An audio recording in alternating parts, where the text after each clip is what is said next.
Assalamualaikum warahmatullahi wabarakatuh.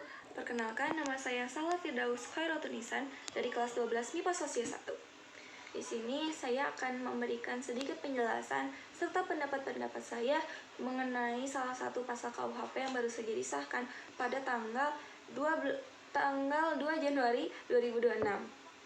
Salah satu pasal yang saya ambil yaitu pasal 412 mengenai tindak pidana bagi perbuatan kohabitasi. Pasal 412 KUHP baru mengatur tindak pidana bagi yang melakukan kohabitasi atau kumpul kebo, yang artinya hidup layaknya suami istri tanpa adanya ikatan perkawinan yang sah, dapat ditindak pidana penjara paling lama 6 bulan atau denda.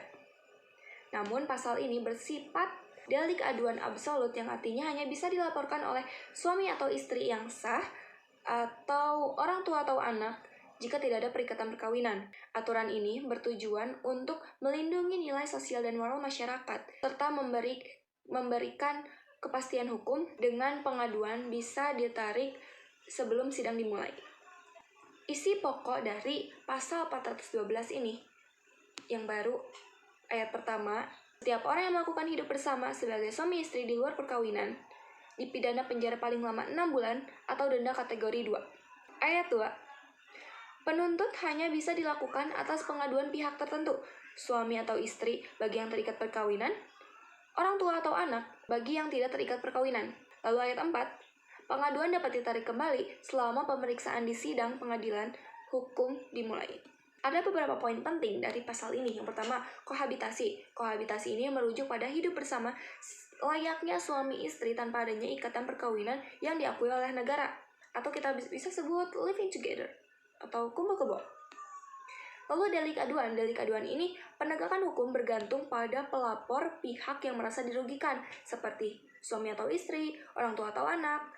Delik ini bukan delik biasa, artinya selain orang terdekat seperti suami istri, orang tua atau anak, itu tidak disebut pengaduan yang sah karena bukan yang terdekat. Lalu kohabitasi ini di pasal ini bukan disebut zina karena kohabitasi berbeda dengan perzinaan yang disebutkan pada pasal 411. Di sini lebih fokus pada kondisi hidup bersamanya, bukan hubungan seksualnya. Lalu juga ada tujuan dari pasal ini, yaitu melindungi moral dan nilai sosial serta memberikan kepastian hukum dalam membangun keluarga. Lalu apa pendapat saya? Dari sudut pandang saya, aturan ini tidak sepenuhnya negatif, karena dilihat dari manapun, kumpul kebo atau living together ini tidak memberikan hal yang positif, di mana kata kumpul kebo atau living together ini yang artinya kita hidup dengan seseorang di satu atap yang sama tanpa adanya ikatan perkawinan, yang artinya kita mengabaikan kejelasan mengenai status, perlindungan, tanggung jawab, serta nafkah. Itu semua diabaikan. Padahal di lapisan masyarakat Indonesia, pernikahan masih dianggap sebagai bentuk komitmen yang sah, tanggung jawab sosial, dan juga perlindungan terhadap pasangan dan anak. Dengan adanya peraturan ini, negara seperti mengirim sinyal moral bahwa hidup bersama tanpa adanya ikatan pernikahan artinya hidup tanpa komitmen yang formal, bukan nilai yang dianjurkan, meskipun realitasnya ada. Lalu yang jadi pertanyaan, kenapa banyak anak muda yang menolak adanya pasal ini? Dari sepemahaman saya, banyak anak muda yang menolak adanya pasal ini karena banyak berita yang berseliweran ya seperti marriage is scary, menghasilkan pemikiran bahwa tanggung jawab tidak selalu lahir dari adanya pernikahan. Di zaman sekarang banyak pasangan yang menikah tapi tetap tidak bertanggung jawab.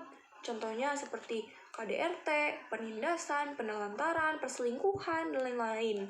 Namun juga di lain sisi, banyak pasangan yang tidak menikah, tapi mereka bisa saling melengkapi secara emosional, finansial. Jadi ketika negara mengaitkan tanggung jawab dengan pernikahan, masyarakat menganggap negara itu terlalu menyederhanakan realitas manusia. Namun, dalam pemahaman saya, dari sudut pandang saya, pada akhirnya Masyarakat Indonesia adalah masyarakat yang diikat oleh aturan, nilai dan moral Pancasila dan juga beragama. Karena hampir di seluruh agama di Indonesia mengajarkan hubungan intim idealnya dalam ikatan pernikahan dan hidup bersama tanpa adanya ikatan pernikahan dipandang tidak selaras dengan nilai kesusilaan. Oleh karena itu, negara mencoba mencerminkan nilai kesusilaan yang diyakini mayoritas. Negara juga ingin pasal ini dipandang atau dipahami sebagai upaya menjaga kesusilaan publik agar perubahan gaya hidup tidak menimbulkan gesekan sosial. Begitu. Sekian dari saya. Mohon maaf bila ada kesalahan kata. Wassalamualaikum warahmatullahi wabarakatuh.